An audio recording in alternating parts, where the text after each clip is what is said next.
रसिको नमस्कार. आज आपण आहोत महाराष्ट्र कर्नाटकच्या अगदी सीमेवर वसलेलं एक छोटंसं कोल्हापूर जिल्ह्यातलं गाव राजापूर.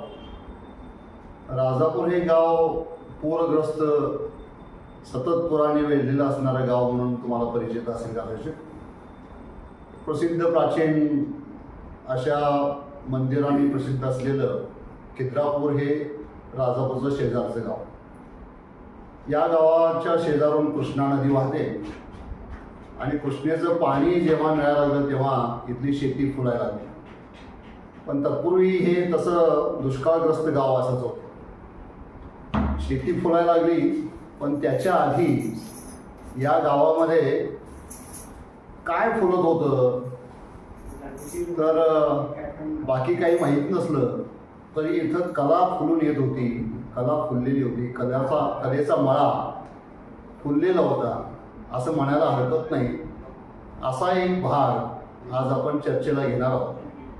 या गावामध्ये कलोपासक नाट्य संस्था नावाची एक संस्था अत्यंत प्रसिद्ध खूप चांगलं काम केलेली संस्था होती.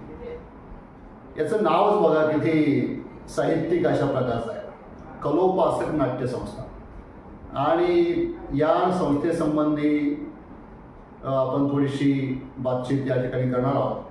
आणि ती करणार आहोत त्या नाट्यसंस्थेशी संबंधित असलेले आदरणीय कल्लय्या मठपती सर. आत्ता नुकताच 2 दिवसापूर्वी त्यांचा 91वा वाढदिवस साजरा झाला. त्यानिमित्तानं त्यांना सदिच्छा दिल्या.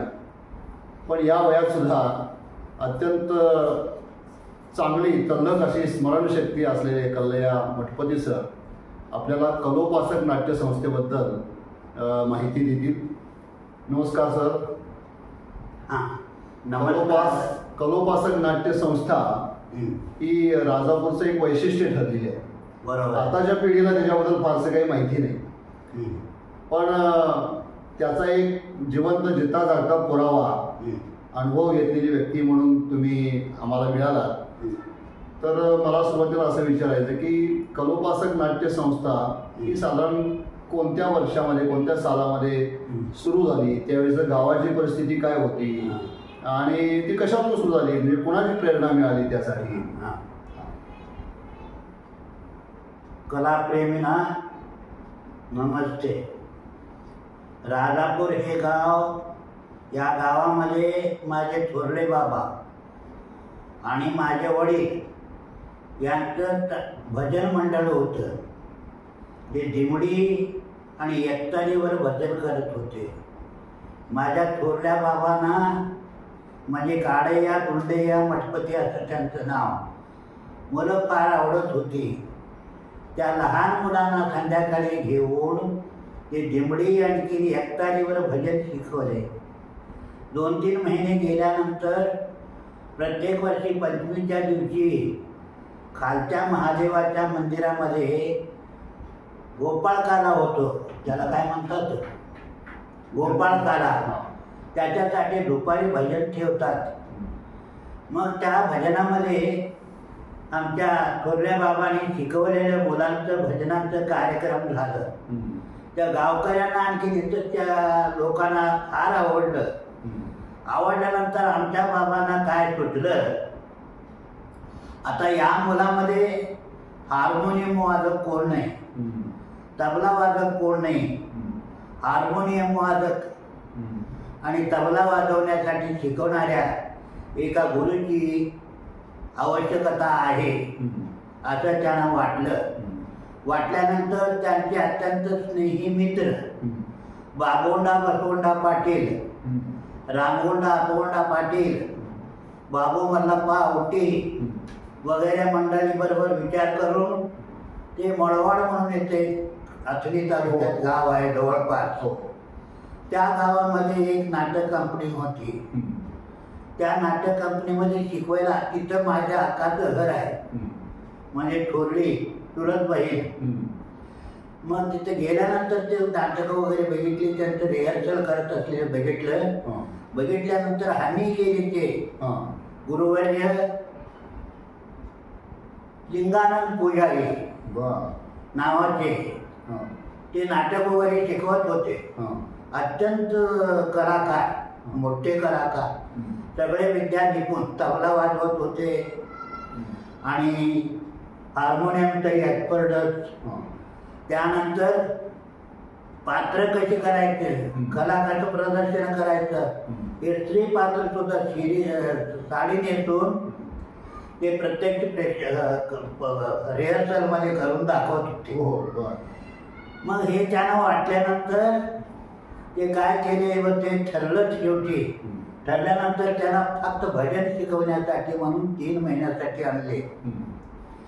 मग त्या 3 महिन्यामध्ये यमन पहाडी, मुलतानी वगैरे 7, 8, 9 रागाची माहिती या मुलांना झाली. चांगली मुलं गाऊ लागली. आणखी साधारण हार्मोनियमचं त्याला ओळख झालं. झाल्यानंतर पुढं काय केले माहिती आहे काय, आमच्या मुलांना नाटक का शिकवू नये म्हणून काय केले, मग यासाठी धार्मिक नाटक त्यावेळेला करायचं म्हणून ठरलं सर्वानुमते या कमिटीमध्ये. आणि श्रीकांत शास्त्री नलवडे अत्यंत पौराणिक नाटक लिहिणारे कन्नडमधले श्रेष्ठ नाटककार, त्यांचं नाटक शिवशरण नेल्लूर नंबेका म्हणजे श्री आमचे लिंगायत धर्माचे संस्थापक जगद्गुरु जगज्योती बसवेश्वर आहेत ना, त्यांचे कालींची शिवशरणी होऊन गेलेली नेल्लूर म्हणून गावात तिथं एक नाटक होतं. ते नाटकाचं निवड झाली. मग त्याच्यामध्ये कलाकार त्या भजन मंडळीमध्ये किती होते, एकूण 12-13 होते. त्याच्यामध्ये एक दोघं वारले, आणखी एक साधारण होता. त्याला सोडून 10 लोकांची निवड केली गेली. त्याच्यामध्ये होते श्रीयुत संभय्या सिद्धय्या मठपती, मुरगय्या काळय्या मठपती, लग्मण्णा बाबू हिंगमिरे, अप्पासाहेब रामगोंडा पाटील, लक्ष्मण भीमा लट्टे, अप्पय्या सिद्धप्पा मडवाळ आणि सदाशिव सिद्धप्पा मडवाळ आणि कोण नागोंडा परसोगोंडा पाटील, असे एकूण 10 लोक होते. त्या 10 लोकांचं निवड झाली. आणखीन नाटक निवडलं गेलं. मग त्या नाटकाला सुरुवात, नाटक कंपनी 5 दिवस टिकवावं म्हणून मुहूर्त ते चांगले काय आठवण मला काय म्हणतात ज्योतिषी, ज्योतिष कार्य होते. पंचांग वगैरे बघत होते ते लिंगानंद पुजारी गुरुजी. ते बघून घबाळ नक्षत्र, रेवती नक्षत्र, घबाळ म्हणतात, घबाळ मुहूर्त, रेवती नक्षत्रावर सुरू केलेले काम 5 दिवस टिकतात म्हणून त्या घबाळ नक्षत्राची निवड झाली. आणि मला वाटतं बहुतेक आषाढ महिन्यात किंवा श्रावण असेल, घबाळ नक्षत्रावर या नाटकाला सुरुवात झाली. कोणतं वर्ष असेल ते? 1956 साली. 1956 साली घबाळ नक्षत्रामध्ये या नाटकाला सुरुवात केली, नारळ वाढवून वगैरे. आणि तेव्हापासून बघा 6 महिने झाल्यानंतर प्रत्यक्ष नाटकाचा प्रयोग साधारण थिएटरमध्ये हे घालून, मांडप घालून त्याच्यामध्ये पडदे वगैरे भाड्यानं आणून करण्यात आलं. फार चांगलं वाटलं होतं नाटक, सर्वांना आवडलं. आवडल्यानंतर बघा राजापूरमध्ये झालं. राजापूरमध्ये इथं ठेवले होते अजून. त्याच्यानंतर परत 1 वर्षभर रिहर्सल झालं त्याच नाटकाची. आणि त्याच्याबरोबर दुसरं एक नाटक बसवलं, त्या श्रीकांत शास्त्री नलवडे कृत प्रपंच परीक्षा, अर्थात भर्तृहरी महाराज असे नाटक. प्रपंच परीक्षा अर्थात भर्तृहरी महाराज हे नाटक, हे 2 नाटकं तयार झाली. आणखी त्याचे बघा प्रत्येक वर्षाला 5-50 असे प्रयोग होऊ लागले. 1956 साली सुरुवात झालेली हे नाटकं प्रत्येक वर्षाला हे करत 1974ला बंद झाले. म्हणजे 18 वर्षे टिकली. सलग 18 वर्ष काम केलं. 18 वर्षे त्याच्यामध्ये भरपूर प्रयोग झाले, इकडे तिकडे हे ते सतत चालूच होते. प्रत्येक वर्षाला रिहर्सल देत होतं, भजन वगैरे करणार. इतर नंतर पुष्कळ सर राहिले होते ते गुरुजी 4 वर्षे. 4 वर्षामध्ये त्या मुलांना 52 राग शिकवले. 52 मेघ मल्हार, मिया मल्हार, सोनी वगैरे. मला तेलंग राग वगैरे काही आता एकदम जरा अवकाश पाहिजे त्याला, त्या रागाचं नाव सांगायला. बीन प्लास वगैरे, सारंग असे 51 राग बसवले. फार छान गाणारे म्हणजे चांगले तरबेज झालेले देवगोंडा पाटील होते. अत्यंत कलाकार, अप्रतिम कलाकार देवगोंडा पाटील. आणि ते पुढे इथून सोडून ते आमचे कर्नाटकमध्ये प्रसिद्ध असलेले त्यावेळी कन्नडमध्ये प्रसिद्ध कंपनी, त्या कंपनीमध्ये 1-2 वर्षे काम करून आले. परंतु नंतर ते व्यसनी झाले भरपूर. मग ते गेल्यानंतर त्यांचे ते काय नेल्लूर नंबेकरचं मेन पार्ट ते करत होते, ते अप्पय्या मडिवाळ करू लागले. मग नंतर आता दुसऱ्याला घेऊन वगैरे अजूनमधून मी हे पात्र करत होतो. दीपावली म्हणून नाटकामध्ये मेन पात्र मध्ये गॅरंटी म्हणून पात्र करत होतो. अत्यंत चांगलं वाटत होतं ते मेन पात्र. आणखीन श्रीरत्न याच्यामध्ये सुद्धा मी ताई करोडो याच्यामध्ये आता 7-8 मध्ये हे केलं. मी कॉलेजला वगैरे जात होतो, कोल्हापूरला वगैरे राहिलो होतो. म्हणताना मला जास्त वाव मिळाला नाही. आवडीचं म्हणजे काय, आमचे माझे चुलत बंधू मठपती गुरुजी M.K. मठपती महादेव स्वामी, त्यांना नाटकाचा आवड फार. ते हे सुरुवातीपासून प्रत्येक नाटकामध्ये काम करत होते. मग नंतर हे 18 पर्यंत झाल्यानंतर हीच परंपरा स्वतः ती नाटकं लिहून 5-6 वर्षे ते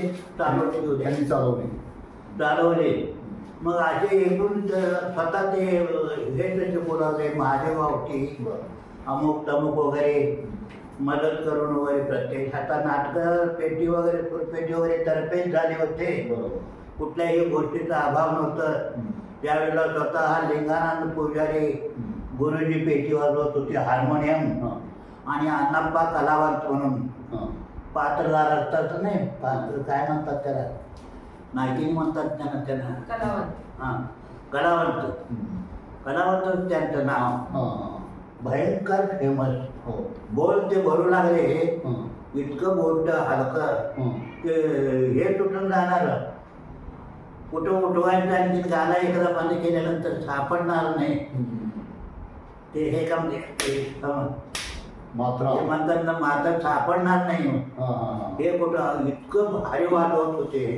परंतु आमचे लिंगानंद महाराज भयंकर हार्मोनियममध्ये तरबेज ते फार नाटकं रंगली. अशा रीतीने ते नाटक हे होऊन त्याच्यामध्ये आम्ही नाटक बसवलं. म्हणजे काय, त्याच्यानंतर बघा झालं दीपावली. दीपावली झाल्यानंतर श्रीरत्न झालं, गंडनमणी झाले, तौरमणी झाले. झाल्यानंतर गंडन आज्ञा झाल्या काहीतरी आहे, असे फार नाटकं झाले त्याच्यामध्ये. असे एकूण भरपूर प्रत्येक वर्षाला एक नवीन नाटक मास्तर घेणार आणि नाटकं बसणार. मास्तरांचं 2 नाटकं फेमस झाली.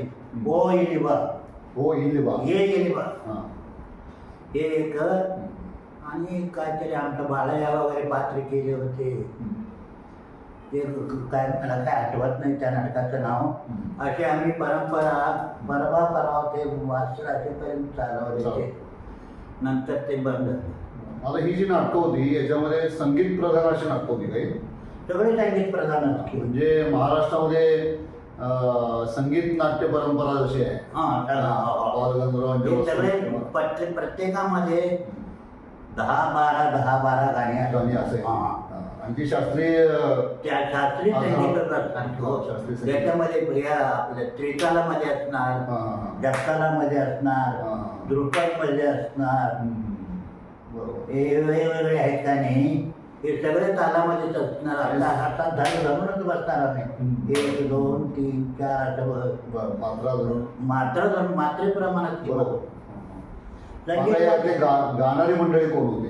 गाणारी मंडळी 1 नंबर म्हणजे देवगोंडा पाटील, हा, सदाशिव नागोंडा पाटील, नागोंडा परसुगोंडा पाटील. हा, हा. त्याच्यानंतर लगमांना वडिलांचं नाव काय, बाबू हिंगे, बर. छान गाणार होते. बरं. आप्पासाहेब रामगोंडा पाटील, हा, हा, हा. हे 4 लोक तरी छान गाणार गाणार. होते. हो. आणि स्त्री पात्र करणारे हुबे हो आमचं मुळे या स्वामी. बर. ते इकडे होते. हा, बर. मस्त ओळखणार सुद्धा नाही. होय. अहो नंतर हॅबिट पडलं त्यांना, त्या ऍक्टिव्ह बोलताना सुद्धा तसंच मांडावर जावं लागले, बरोबर. चालताना सुद्धा तसंच, हात सुद्धा तसं करू लागले. साधा माणूस. बर. हा. आणि काय पाहिजे? आणि खूप चांगलं सांगितलं तुम्ही. तर आता याच्यामध्ये मुख्य भूमिका करणारी माणसं कोण कोण होती? याच्यामध्ये मुख्य भूमिका करणारी माणसं म्हणजे शंभू सिद्धय्या मठपती. हा. शंकरचं हे केलं कोणत्या भूमिका. नाटकामध्ये? शिवशरणी नेंडूरण अंबिकामध्ये त्यामध्ये. पर्सनॅलिटी भयंकर ग्रँड त्यावेळेला. आता तरी काहीच नव्हतं. त्यावेळेला मेहनत काढायला लावत होते. हा, हा, हा. इतकं त्यांची तब्येत वाढलेली होती. हा, हा. गोरा गोरा पान माणूस,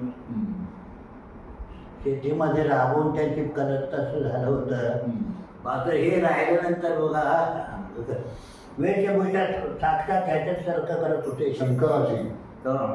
इथं गंगा वाहत असलेली, हा, हा. चंद्र ठेवणार, सर्प, कृष्णाजीनं लावलेलं. भस्म रुद्राक्ष, हे जटा, प्रत्येकाने जटाद्वारे इथपर्यंत प्रत्येकाचे होते इथपर्यंत. होय. बर. प्रत्येकाचे इथपर्यंत सगळे जटा ठेवले होते.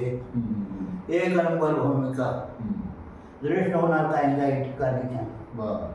पहिला बघा याच्यामध्ये वैकुंठ कैलासमध्ये बर. शंकराचं हे होत होतं का नाही, पहिला सीन तरी त्यात धोकादायक होतं त्याला. म्हणजे वर असं चक्र लावणार होतं बर. लाईटावरून, असं समाधीमध्ये बसलेली, पार्वती जवळ बसलेली. आता प्रमोद सगळे येते हे केलेले शंख धूप घालणार. त्याच्यामध्ये प्रमोद 4 गाणी होती. बर. त्याच तिच्यामध्ये.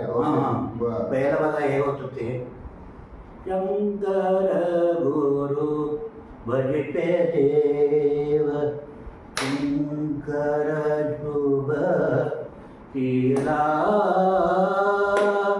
भोकने भवताप हारी. असं म्हणून हे भाई वाजवणार तबला ह्याच्यामध्ये दुर्पदच नाही, 12 मात्र्याचं आहे. आणखी ती पेटी मात्र वाजवणार, एकूण पेटी भव्य बनवून येणार. आणि एक विसरलो बघा, कलाकार नंदेकरचा मुलगा 8-9 वर्षाचा होता तो. बसप्पा नरोबा होता. बसप्पा नरोबा होता. हो. भयंकर 1 नंबर गाणं म्हणणार. बर. इतकं टाळ्या होणार तो गाणी म्हणू लागला. बर. तर बे इथे विचार. बर. बसप्पा नरोबा होता तो. 8-9 वर्षाचा तो होता. नंब्याकरता मुलगा घंटीसारखा आवाज खणखणीत. म्हणजे आता या 18 वर्षामध्ये प्रमुख भूमिकेमध्ये संभय्या मठपती होते. संभय्या मठपती अजून कोण कलाकार होते. होते? हां. मग नंतर पहिला देवगोंडा प्रमुख भूमिकेमध्ये नंब्याकारची भूमिका देवगोंडा पाटील करत होते. नंतर अप्पय्या मडवाळ करत होते. आमचे मास्तर करत होते महादेव काळे मठपती. यांचं प्रत्येकाचं थोडं वैशिष्ट्य किंवा अनुभव, एखाद्या नाटकात एक अशी घटना घडली किंवा काय काय. संभय्या स्वामी होते का नाही, ते शंकराचं भूमिका करत होते. ते पहिला सीन होतं का नाही, ते कैलासामधलं होतं ते. त्यावेळेला समाज अवस्थेमध्ये ते असणार आणि पार्वती समावेश. ते पर्सनॅलिटी त्यांची ग्रँड होती. आम्ही गेलो कुठे गणेशवाडीला, नेल्लोर नंब्याचं नाटक होतं. त्यावेळेला पहिला हे केलं आणि त्यांचं एकदम काय होतं माहिती, प्रमातरे लिहिली लिहिली निम स्तोत्र असं म्हणून हात करायचं, दोन्ही हात करून करत होते. प्रमत मंडळी तुमचं स्तोत्र बंद करा असं म्हणायचो. आवाज येत नाही, बिलकुल आवाज नाही एकदम. अहो ग्रीन रूम मध्ये आवाज सगळे आहे नाही. तो ज्या वेळेला हे करत होता ना, तो मंत्र वाजत होता. म्हणजे मंत्र वगैरे घालणारा वगैरे महाडिक म्हणून गणेशवाडीचा तो बंगालात घोडीला नुकसानमध्ये तोंड बरोबर थांबणी केला. अर्धा तासापर्यंत त्याला काहीतरी हे केला, आलं नाही. मग काय झालं? मग आलं नाही म्हणजे ते आरती करणारा नाही, पडद्याच्या पाठीमागं मी बोलणार असं करून नाटक करून केलं त्या दिवशी. मी तुम्हाला सगळं पाठ होतं? मला पण सगळी नाटकं पाठ. बिन प्रॉम्प्टची नाटक. हे शिवशाही नंदूर नंबेकर आणखी प्रपंच परीक्षा सगळे पुस्तक पाठ होतं तुमच्या वडिलांना. संभाजी सामने सुरुवातीपासूनच सगळे प्रॉम्प्ट नाही, प्रॉम्प्टिंग इतकं पाठांतर मला सुद्धा पाठ होतं. मी मागं बोलणार आणि पुढं तो ऍक्टिंग करणार. आता ज्यांचा उल्लेख ते करतायत संभय्या मठपती, यांचे सख्खे बंधू, त्यांचे मोठे भाऊ, तर ते पुढे अभिनय करतायत. त्यांचा आवाज गेलेला आहे आणि हे पाठीमागं त्यांना ऍक्शन करत असताना आवाज देत आहेत. एक अशी विशेष घटना ते आपल्याला सांगतात. बरं, असंच तुम्हाला असंच तुम्हाला आता बाकीचे जे हिरो होते, महादेव स्वामी होते, मग त्यावेळेला त्यांना खूप वाईट वाटलं संभय्या स्वामींना. ते म्हणाले नंतर, माझं तिथं त्या गावात सक्सेसफुल झालं नाही, फुकट गावात होऊ नये, एक प्रयोग माझ्यासाठी ठेवायला पाहिजे. परत त्यांना विनंती केल्यानंतर त्यांनी नाटकं ठेवली, रवानगी वगैरे दिली. परत नाटक करून आल्यानंतर प्रत्येक वर्षाला 5-6 वर्ष नाटकं झाली. म्हणजे अशी वेगवेगळ्या गावामध्ये बरीच नाटकं, बरीच नाटकं. साधारण एका नाटकाचे असे किती प्रयोग झाले असतील? शिवशाही नेल्लोर नंबेकरचं काहीतरी 100च्या पुढे झाले. होय, वा. म्हणजे आणि तो का म्हणजे 55-56 पासून ते 74 पर्यंतचा म्हणतात. त्यावेळेला वाहतुकीची काही साधनं, दळणवळणाची साधनं नाही, गाडी बनवत होतो, बैलगाडीतून सगळं जायचं. हा सगळा प्रवास, रस्त्याची व्यवस्था नाही. अशा वेळेला तुम्ही केलेलं मोठं काम आहे. अशीच जात होतो ना मी. आणि त्यासाठी जे रंगमंच लागायचा, स्टेज चांगलं लागायचं, पाठीमागे नेपथ्य लागायचं. नेपथ्य कशी तयारी केली होती? म्हणजे 1962 साली राजापूरमध्ये शाळा नव्हती. 4 ठिकाणी वेगवेगळ्या ठिकाणी शाळा भरत होती. मग ते गावठाणमध्ये आता सध्या शाळा आहे ना, त्या ठिकाणी 5 खोल्यांची शाळा इमारत सुरू झाली. मग त्यावेळेला तिथं नाटकाचा प्रयोग उद्घाटनाच्या दिवशी ठेवल्यानंतर काय झालं, मग तिगडी म्हणून होते वंटमोरीचे, त्यांच्याकडून आम्ही काय आणत होतो, नाटकाचं साहित्य सगळं आणत सगळे नाटकाचं साहित्य सगळं काही मिळत होतं त्यांच्याकडून. तुम्हाला काय पाहिजे ते घेऊन येत होता. पडदे त्यातच. मग लायटिंगचं वगैरे जनरेटर आणायचं. त्यावेळेला लाईट नाही, अडचण झाली लाईट आली इकडच्या भागात. मग ते पेट्रोमॅक्सचे बालाचे 3 पेट्रोमॅक्स लागणार. पुढं स्टेजच्या पुढं काय करायचं, एक बांबू बांधून त्याला पेट्रोमॅक्स लावायचं. हे जास्त चालत नाही, तोंडावर अंधारा पडतो म्हणून पेट्रोमॅक्सचं हे वगैरे आणणार, तिकडे गडी पाठवून. मग अशामध्ये आम्हाला काय होतं माहिती आहे का, जे आम्हाला पैसे मिळत होते नाटकाला रवानगी म्हणून, त्याच्यात आमचं भागत नव्हतं. बरोबर. साधारण बहुतेक नाटकांची तीच अवस्था होती.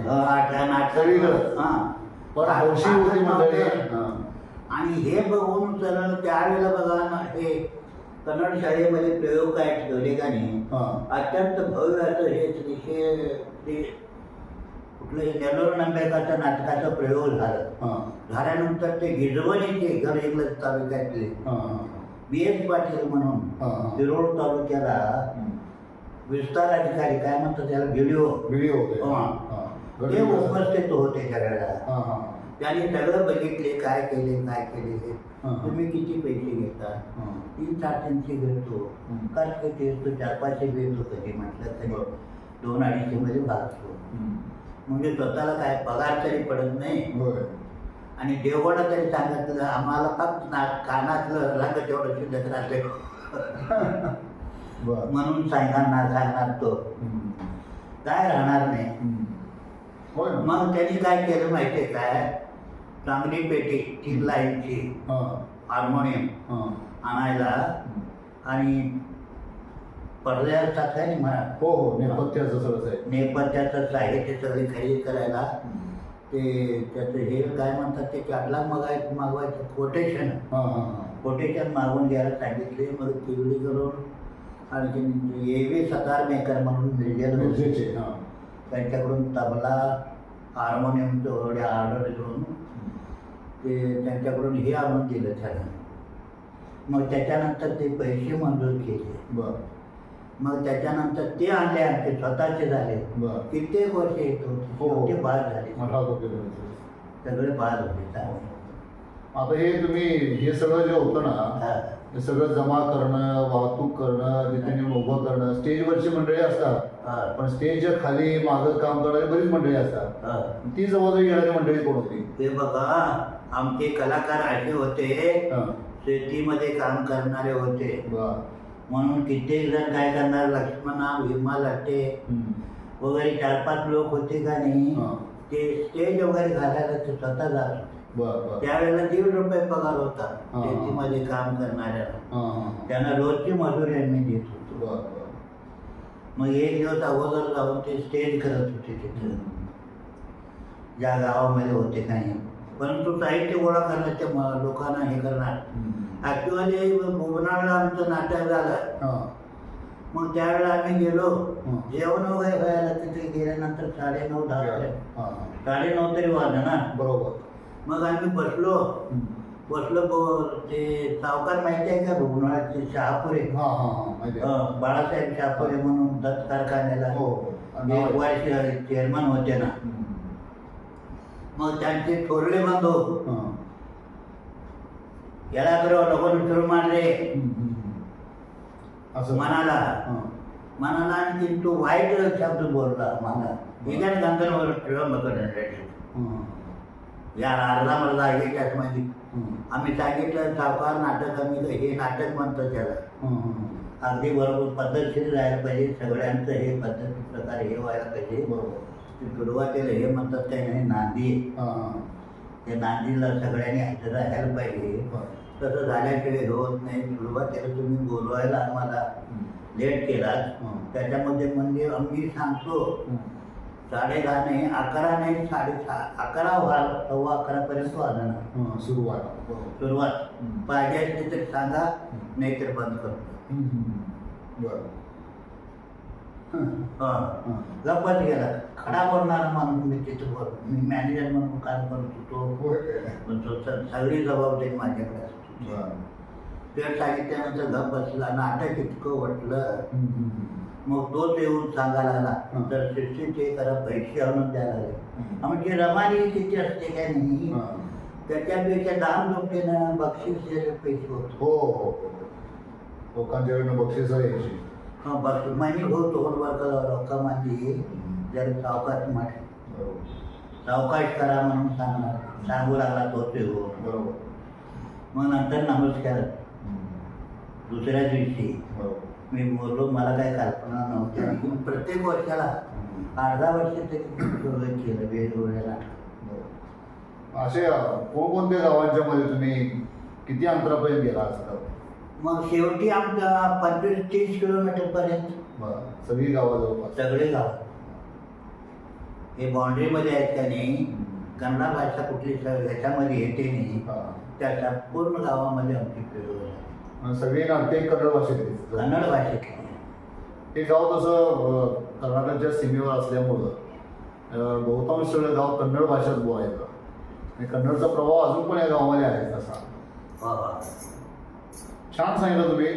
पण या सगळ्या कामाला नंतर राजाश्रय ज्याला म्हणतो, शासनाकडनं काही मदत करणं, शासनाचं लक्ष इकडे गेलं का? तुम्ही तसं काही प्रयत्न केला नाही, का? ते बी.एस. पाटलांच्या नंतर कुणी इकडे लक्ष दिलं नाही. परंतु प्रत्येक हे नाटक करणारे होते का नाही, ते काय करणार, अगदी निस्वार्थी भावनेनं हे आतापर्यंत सगळं काम केलं. जे 5, 50, 100 रुपये राहिले तर ते मंदिराला देणं. पूर्वी कूड हे घालून त्याच्यामध्ये मठ होतं. मठाचं एक साधारण एक हे होतं 10 बाय 10, 5 बाय 5 मंदिर पुढं. ओके. पत्रेचं झाड एक, आणखीन खाली ते कोड घालतात का नाही, तुरीचं काढ हे असतात का नाही, कंपाऊंड. कंपाऊंड. ते कंपाऊंड करून त्याच्यामध्ये कौलारो, त्याच्यामध्ये भजन करत होते. कट्टा बांधून त्या कट्ट्यावर बसवेश्वरची फोटोची पूजा केली होती. मग नंतर आम्ही काय केलं माहिती आहे काय, ते पैसे उरत होते, ते पैसे सगळे आणून ह्या देवळाला मदत म्हणून देत. एकही पैसा कोणी घेतला नाही आणि घेत नव्हते. ते देवळालाच देत होते. थोडे पैसे जमले. जमल्यानंतर 8 आणे तिकीटवर आम्ही लाट पिठवलं. 8 आणे. त्याच्यात एक 1200-1300 रुपये जमले. जमल्यानंतर हे आणि ते मिळून पुढचं होतं याच्या पूर्वीचं हे होतं ते 200-250 घरफूट लाकूड आणून ट्रायबागमध्ये आणून ते बांधलेलं ते देऊळ बांधलं त्याच्यात. आता याच्या